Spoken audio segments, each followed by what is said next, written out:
Well, hello there, and welcome to another episode of Scouting 5, recapping scouting news from around the world for the week of February 7th, 2022. I'm Scouter Ken, and I'm once again recording from St. Albert, Alberta.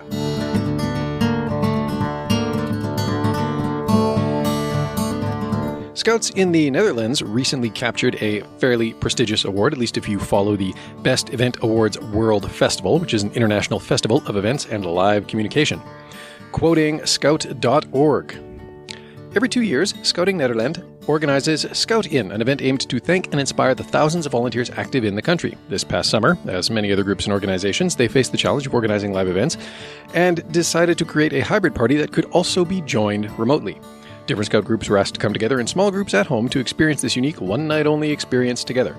On the spot, 3 nominated teams of volunteers attended the live event. The open-air show was broadcast from the Scouting Estate Zeevold, a Scout center located in the heart of a natural reserve. On a big campfire, a well-known Dutch chef cooked snacks in an interactive way so people at home could follow the instructions and prepare food on their own campfires. A live feed chat was made available for interactions with participants who also enjoyed dedicated messages from the Queen of the Netherlands and WASM Chief Ambassador Bear Grylls. During the Best Event Awards World Festival, an international festival of events and live communication, the event, Scout On, was awarded first prize in the People's Choice category. So congratulations to Scouting Netherlands on some well-deserved recognition and all of the effort that I'm sure went into planning and executing what sounds like a really great event. And that wasn't, of course, the only virtual event that has happened over the last little while. Again, quoting Scout.org. The 5th Chief Scout Executive, CSE, meet was held on 23 and 24 January 2022 via Zoom, with 20 National Scout organizations represented in the event. Objectives of the meetings were to gather the Chief Scout Executives and share updates on membership growth targets, WASM Services platform and data portals, share concerns on educational methods, communication and partnerships, and introduce upcoming regional plans for 2022 through 2025. It has been over 2 years since the COVID-19 pandemic started, and Scouting has been challenged in terms of membership growth, implementation of programs, and overall long-term growth strategy. Because of this, the meeting of CSEs was a significant turning point for NSOs in this new triennium, providing them fresh perspectives on Scouting on a regional and global level.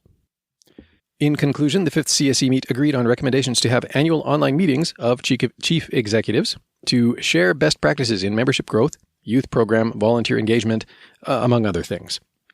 Unfortunately, as the weather warms up again, we have yet another story of stolen equipment from a Scout group, this time in Canada, quoting CBC News. A Burlington, Ontario-based Scout troop is struggling to recoup its losses after gear that includes a tug-of-war rope, more than a dozen tents, and massive pots capable of feeding crowds of hungry Scouts was stolen, along with its trailer. The first Port Nelson Scouts have been active for more than 80 years, but say that nearly all of their equipment disappeared last fall. It's a theft that left the group reeling and looking for ways to replace what they lost so that roughly 100 kids and teens who take part in their program can go camping again. This is especially true after months of pandemic-related lockdowns. They've kind of stolen an opportunity from kids, especially when they need to be out and exploring and learning about themselves, said Group Commissioner Colin Ballantine. The Scouts had been storing their stuff in a black 5-meter trailer for about 5 years. A volunteer stopped by in early October to drop off some brand new tents, and then when the volunteer returned a few days later, the trailer was gone, along with the stoves, the coolers, tarps. Flags and badges from camps held in decades gone by were also taken, among other items. So a bit of nostalgia was lost as well. The group that assumes that the nondescript trailer was mistaken for a contractor's outfit packed with expensive tools. I suspect they opened the doors of that trailer and were like, "What is this? You got a bunch of Scout flags and coolers and tents and tarps and a tug-of-war rope," said Ballantine. While it may not be valuable to whoever took it, the commissioner said the equipment is of massive value to the group. The group reported the theft to police, but months later they're no closer to recovering the gear. And crossing the border into New York State for a minute, we have a story of a tradition resumed after a hiatus due to the pandemic, quoting the Lockport Journal. And I apologize if you can hear my kids arguing and attempting to play a game in the background. Such is life at home. Starting in about 1949, units of Boy Scouts of America and Scouts Canada, your author has found material referencing a 1972 Klondike Derby by Scouts Canada, but this may not be the first there, began reenacting portions of the Klondike Gold Rush, with Scouts competing against each other in a series of events for the gold at the end of the journey.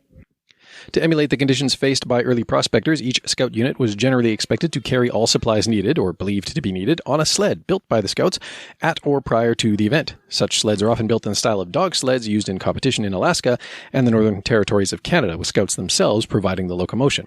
Scouts compete in a series of events at stations, sometimes called towns, in honor of the boom towns that sprung up along the route to the Klondike. At these stations, scouts are tested on scout skills such as fire building, cooking, personal fitness, first aid, scout history, and more, amassing scores at each station in a competition to determine the overall most proficient. While rules vary by district and council, the competition may end with a huge final event such as a sled race or tug of war, followed by a campfire or banquet at which awards and recognitions are distributed. In late January, the Towpath District of the Iroquois Trail Council held its first post-pandemic Klondike Derby at the Niagara County Fairgrounds, which I have learned are located in Lockport, New York.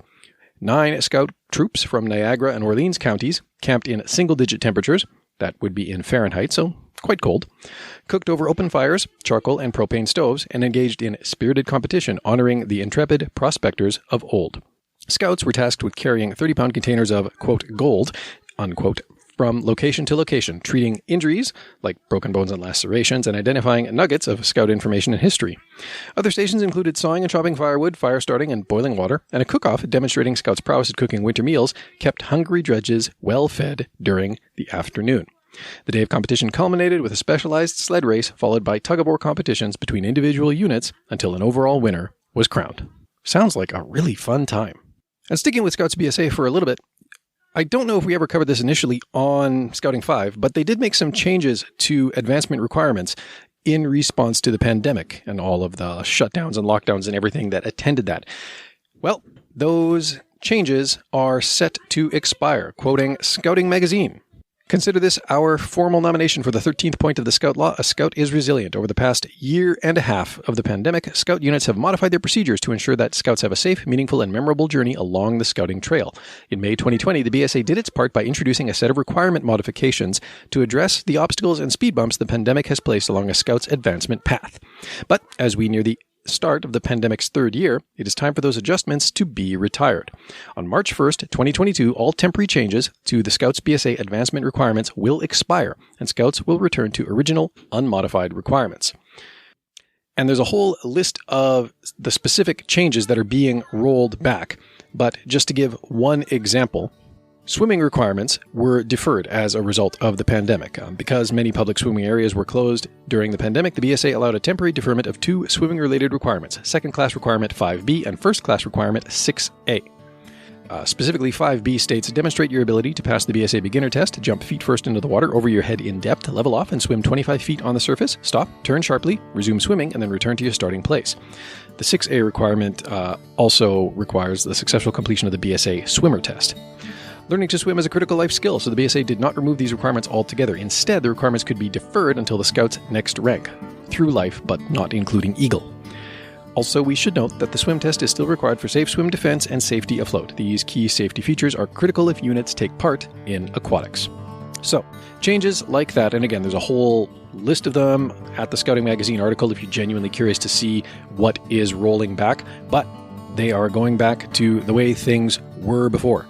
And, that makes sense. It seems like a lot of the changes that were made reflected mainly stuff to do with either outdoor facilities, or outdoor activities, like camping, or, specific activities that might require access to a public facility, like swimming, which, would obviously have been affected by the pandemic. So if you were deferring your swimming requirement as you were ranking up in BSA, starting in March, you're going to be able to swim again.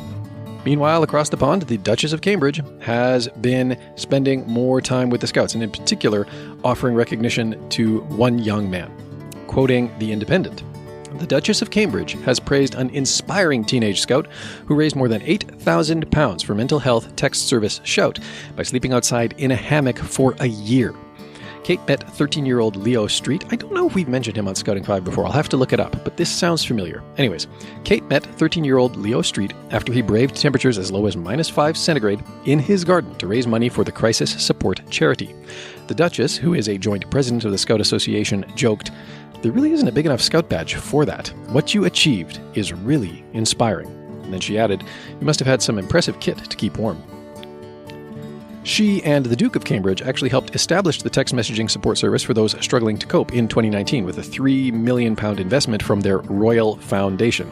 Leo, who is from Swanley, Kent, slept under a heavy-duty tarpaulin to protect himself from the extremities of the weather, and he told the Duchess that his next fundraising adventure will be to cycle to Scotland during half-term. Analytics expert Mark Unglis shared data with Kate that showed that children as young as 13 and under accounted for 8% of Shout's texts, mostly between 10 p.m. and midnight. And that is all the news I have for you this week. Sorry, it's been a while since I've gotten one of these out the door. Life has been insanely busy. But thank you for listening. Thank you for continuing to follow the podcast. And until next time, be prepared.